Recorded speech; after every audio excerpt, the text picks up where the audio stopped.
Un cambio en el programa, tenemos al doctor Félix Amarista, quien es médico internista, egresado del posgrado del Hospital Universitario de Caracas, es presidente fundador del capítulo neoespartano, es miembro del Colegio Americano de Médicos y él nos va a identificar al paciente con riesgo en diabetes mellitus. Entonces, con ustedes el doctor Félix Amarista, amigo de todos y conocido por todos. Bueno, gracias a mi prima por la gentil presentación. Para mí un gusto servir de utility el día de hoy, ¿sí? Especialmente pues en Anzoátegui, que es como mi casa tantas veces que he venido, que definitivamente el calor del Caribe, ¿sí? Parece que se transmitiese de la isla hacia la costa, ¿sí? Y repito, pues para mí un placer nuevamente estar con ustedes y tratar de deleitarlos, seguir deleitándolos con las extraordinarias jornadas que se han sucedido hoy. Bueno, este tema es de suma importancia, toda vez que pues pareciese fácil, como hemos visto a través de las charlas de hoy, identificar al paciente con riesgo para hacer diabetes mellitus. Pero veremos que no es tan sencillo y hay ciertas cositas que creo que debemos ver.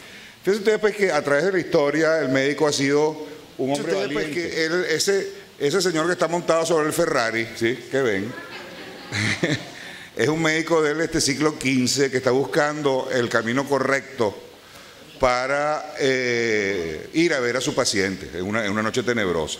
Y este señor que ven aquí, que parece un viejo verde atacando a una muchachita, pues no es más que un médico del siglo XIX ocultando a su paciente. En esa época no había estetoscopio y por ende pues era un poco más directa la relación que había del médico con el paciente. Las cosas cambiaron y fíjense pues que de la magia a la ciencia pues aparentemente tenemos mucho más cuidado con el paciente, está un poco más invadido, pero ahí falta alguien, ¿sí o no? ¿Sí? El paciente está invadido, pero falta el médico pues con el personal que lo atiende. Entonces pues esta conclusión de que el médico tiene la enorme responsabilidad de enfrentar y ver permanentemente la vida y la muerte. Y probablemente tenemos que hacer mención que no solamente es el médico, sino el personal que labora también con nosotros, enfermería, laboratorio, etcétera, que es de suma importancia. Entonces, es fácil identificar al paciente con diabetes. Pues fíjense que para los que gustamos del béisbol, este es Ty Cobb, ¿sí? Probablemente uno de los mejores peloteros que ha existido sobre la historia, agresivo, ¿sí? El melocotón de Georgia, lo llamaban, y fíjense ustedes pues que muy agresivo, y para el físico que tenía, pues definitivamente no aumentaba lo que lograba hacer, ¿sí? Probablemente conocemos todos a Babe Ruth, a diferencia de él, corpulento, gordo, bonachón, ¿sí? Tomador, parrandero, ¿sí?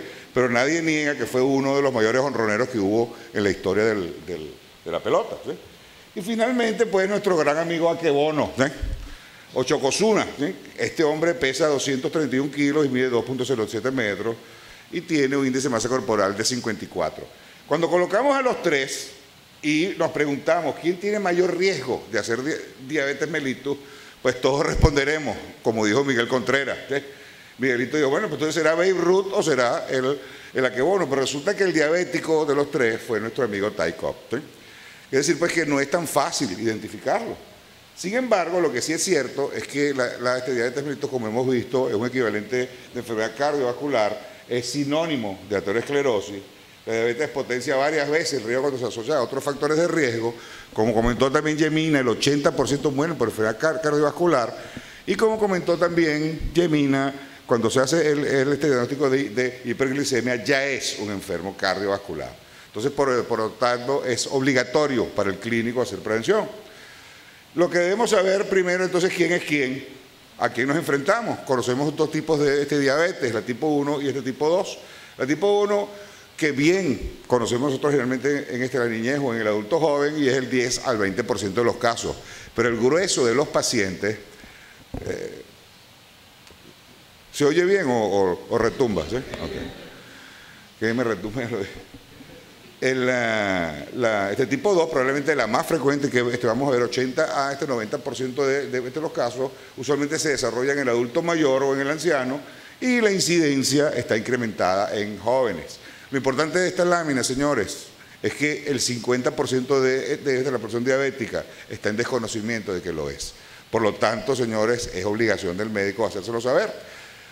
Además de todo, es muy importante saber que decir que un paciente es diabético es decir que es un equivalente coronario, y más se tiene de más de 10 años de este diagnóstico. Y este estudio clásico de Hafner nos recuerda que el ser diabético le da el mismo riesgo a un paciente a hacer un infarto en 5 años que aquel paciente que ha tenido un infarto previamente y que no es diabético. Por lo tanto, quiere decir que el riesgo o el equivalente coronario, como bien se define al paciente con diabetes o paciente oxidado, como escuché antes, definitivamente es cierto. Pero además, el paciente que hace un infarto, sea hombre o sea mujer, definitivamente pues cuando lo hace tiene mayor riesgo a morirse. Por lo tanto, señores, estamos fregados, ¿eh?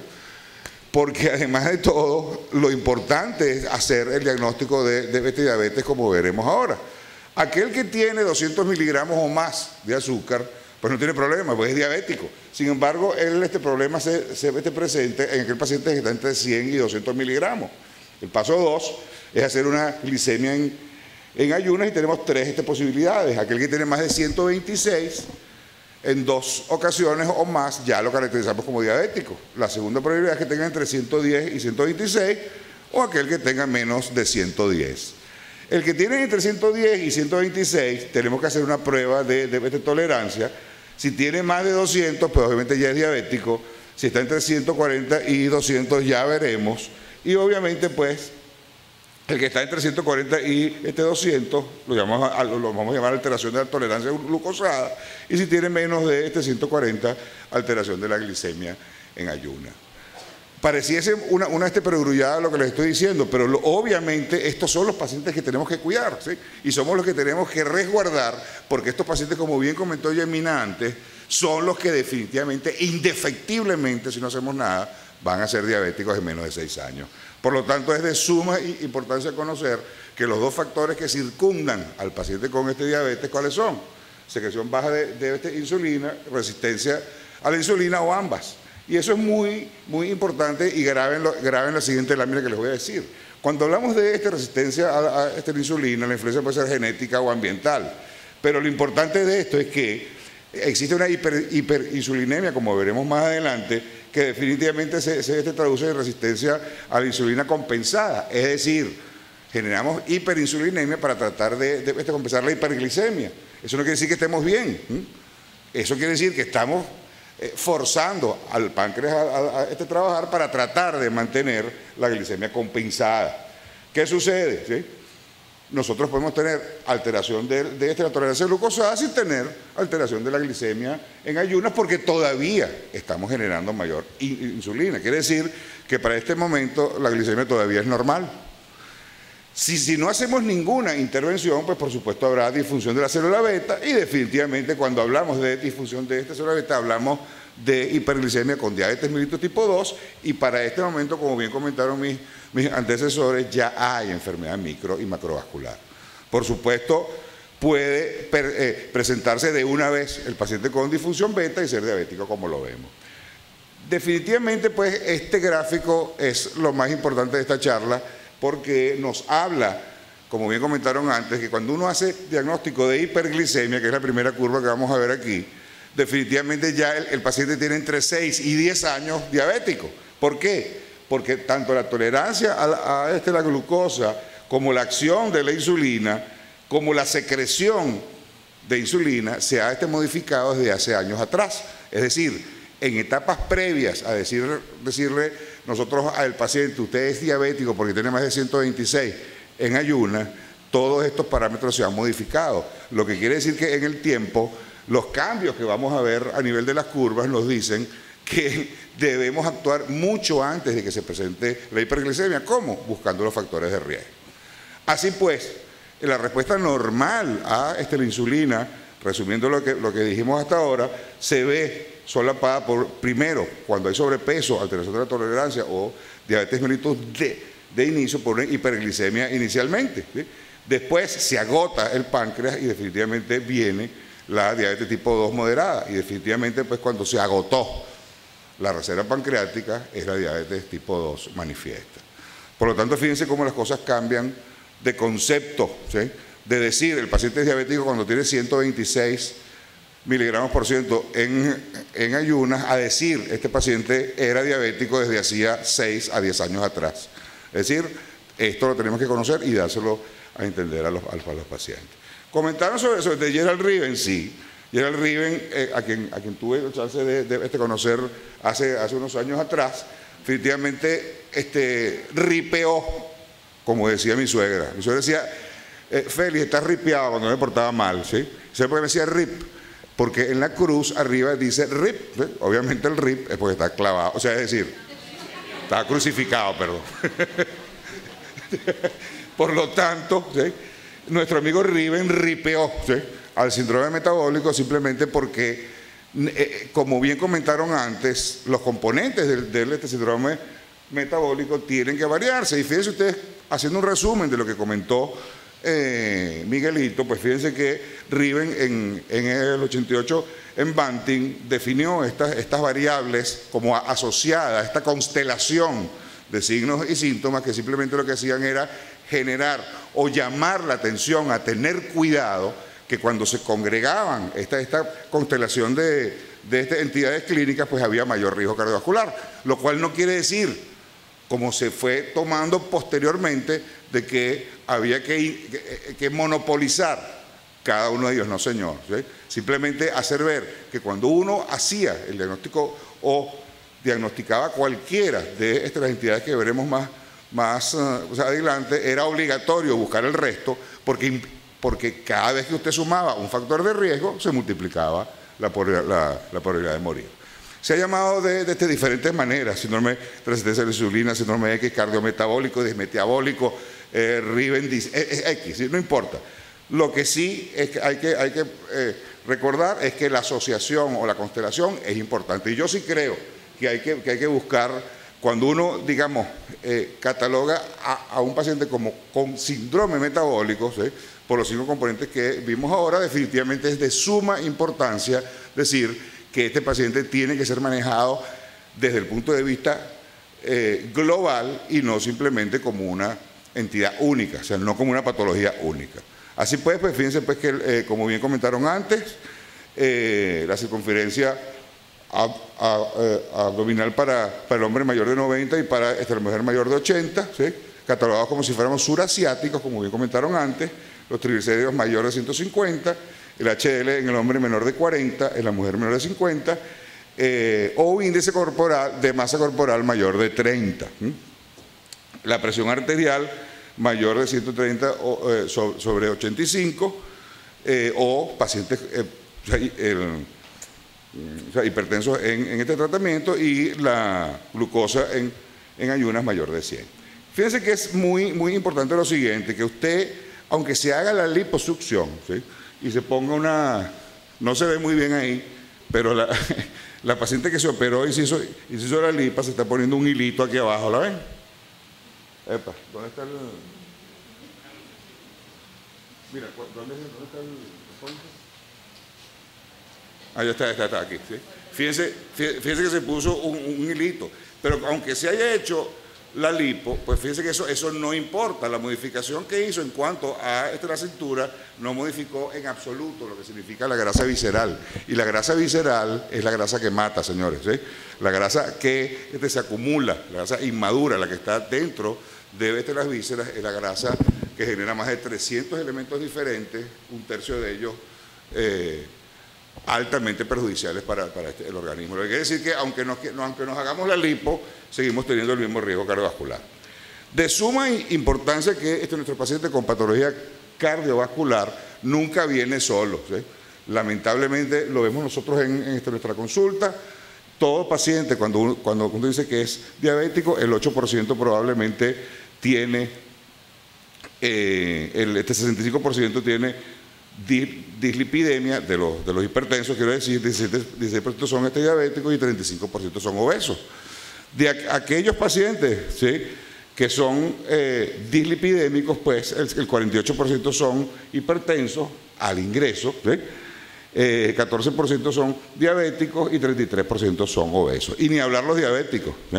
Los diabéticos, 78% tienen historia de enfermedad cardiovascular, 60% son hipertensos en el momento del ingreso, 60% son dislipidémicos y la mayoría de ellos tienen problemas cardiovasculares. No en vano es considerado como un equivalente de riesgo.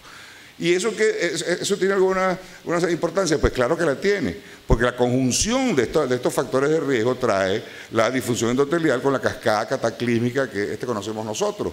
Y la asociación más frecuente que vemos nosotros entre hipertensión y dislipidemia y diabetes definitivamente es la tríada mortal, ¿sí? La mayoría de los pacientes que mueren definitivamente mueren por enfermedad cardiovascular, los diabéticos sobre todo. Por lo tanto, ¿sí?, los marcadores que vamos a tener nosotros en este síndrome metabólico, ¿sí?, son de suma importancia. ¿Por qué razón? Les dije, el adipocito es verdaderamente una máquina endocrina, especialmente el inmaduro, que genera, como les dije antes, más de 300 elementos diferentes que generan problemas. ¿Por qué? Resumiendo lo que comentó Miguelito, ¿por qué el obeso o la mayoría de los obesos tiene problemas? Porque la ingesta alimentaria lleva a la obesidad, sí, y los factores genéticos también.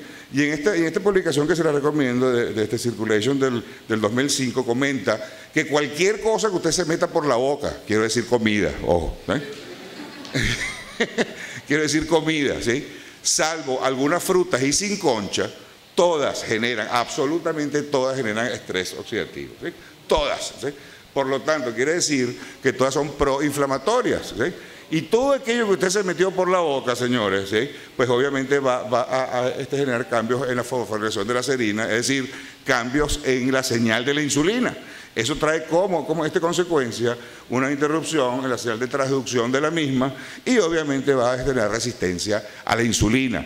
Eso genera aumento de la lipólisis, aumento de los ácidos grasos libres y esto es un feedback positivo para volver a hacer mayor estrés oxidativo y por ende, por supuesto, mayor lipólisis y mayor problema.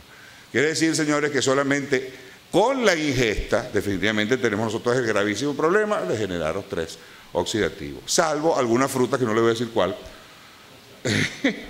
porque definitivamente es la dieta que hice yo hace unos años. Hace unos años hice yo la dieta del kiwi, que es buenísima, ¿sí? La dieta del kiwi es comer toda vaina menos kiwi, buenísima, ¿sí? Bueno, entonces fíjense ustedes que la insulina normalmente en el paciente no obeso, ¿sí?, tiene acciones Nobel, y acciones Nobel tal cual como la tienen elementos que conocemos nosotros muy bien como las estatinas, los IECA, los ARA2 y otros. Sin embargo, en el paciente con síndrome metabólico y con obesidad y en el diabético, pues se vuelve lo contrario, es decir, la gran talibana. Y los cambios que va a tener sobre la estructura, especialmente sobre el endotelio, van a ser todos dañinos y talibánicos, como les dije antes. Y definitivamente, pues, el cambio que va a tener es de suma importancia. Pero fíjense ustedes, ¿sí?, no hace falta que el paciente sea diabético para tener mayor riesgo a tener complicaciones cardiovasculares. Este estudio de los policías del CINCI, que simplemente midieron la insulina basal que tenían en 5 grupos de este paciente, observaron que después de hacerle seguimiento, aquellos pacientes que tenían mayor cantidad de insulina basal tenían mayor riesgo a hacer complicación cardiovascular, y los pacientes no eran diabéticos todavía. Esta lámina, que es cortesía de mi amigo Freddy Frontado, ¿sí?, pues fíjense que nos muestra que no hace falta ser diabético, sino tener trastornos de tolerancia glucosa. Fíjense ustedes que sin ser diabéticos los pacientes, según la curva de tolerancia, a mayor elevación de la glicemia, como ven ustedes, mayor probabilidad de tener complicaciones cardiovasculares, mayor mortalidad. Lo que quiere decir que no hace falta tener 126 de azúcar. Aquel paciente que tiene riesgo, o que lo catalogamos de riesgo, ¿sí?, por ser obeso, tener criterios para síndrome metabólico, etcétera, pues u otros factores de riesgo, pues obviamente también se muere más fácilmente que aquel que no lo tiene. Por lo tanto, señores, hay que buscar el riesgo cardiovascular. El estudio PROCAM nos habla de que cuando usted suma factores de riesgo, la tríada mortal, como les dije antes, ¿sí? Y dislipidemia, hipertensión, y ya es exponencial la probabilidad de hacer cualquier evento cardiovascular. Y probablemente pues el estudio París nos dice lo mismo.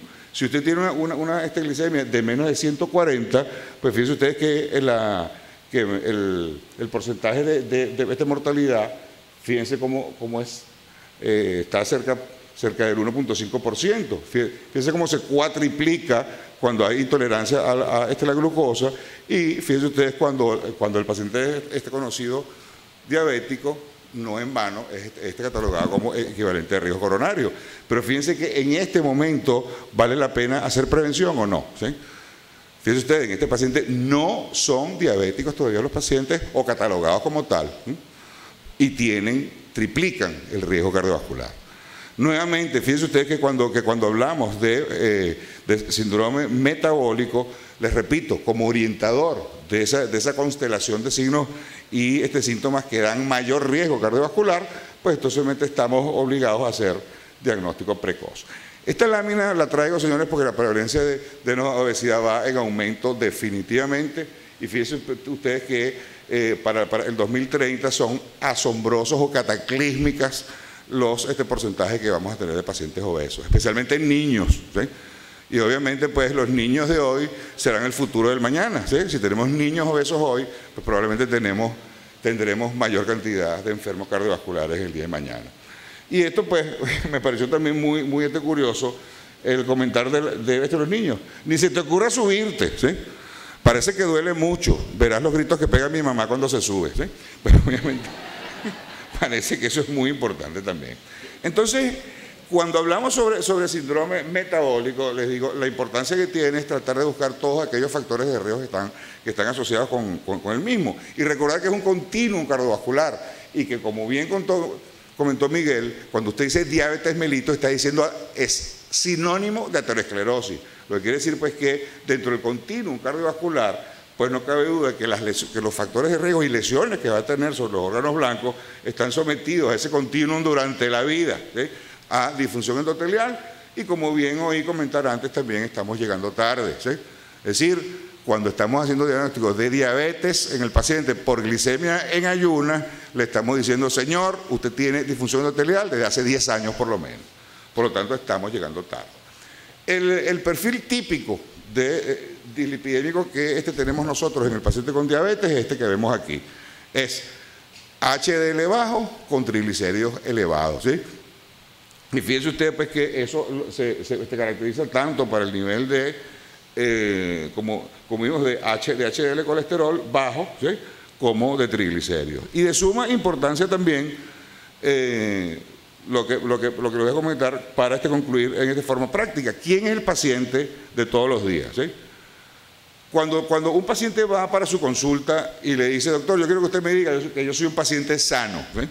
Es decir, paciente sano para uno, ¿qué significa? Paciente de bajo riesgo, ¿o no? Fíjense ustedes lo complicado que es decirle a un paciente que es de bajo riesgo. Primero, tiene que tener presión arterial baja, menor de 120/80. Índice de masa corporal menor de 25 kilogramos por metro cuadrado. Colesterol bajo, que no sea fumador, no diabético. Lo que no interrogamos nunca, ¿sí? Historia de enfermedad familiar cardiovascular. Lo que tampoco preguntamos nunca, actividad física y buena alimentación. Y lo que nos dejó el estudio Interheart, que yo dudo que hoy en día cualquiera de nosotros esté sometido a esto, ¿sí? Es decir, que no tenga ni estrés físico ni emocional, ¿sí? Definitivamente es un poquito complicado, ¿sí o no?, decirle a un paciente que es sano, ¿sí? O que por lo menos tiene bajo riesgo. Señores, esto es menos del 3% de la población y a lo mejor es menos hoy en día. Por lo tanto, las preguntas que debemos hacernos diariamente: ¿cuántos tienen más de 50 años? ¿Sí? ¿Cuántos son hipertensos o están siendo tratados con 2 o más drogas? ¿Sí? ¿Y cuántos están controlados, ¿sí?, aún recibiéndolo? ¿Cuántos tienen sobrepeso? ¿Cuántos son obesos? ¿Cuántos tienen algún tipo de dislipidemia? ¿Cuántos tendrán marcadores de inflamación positivos?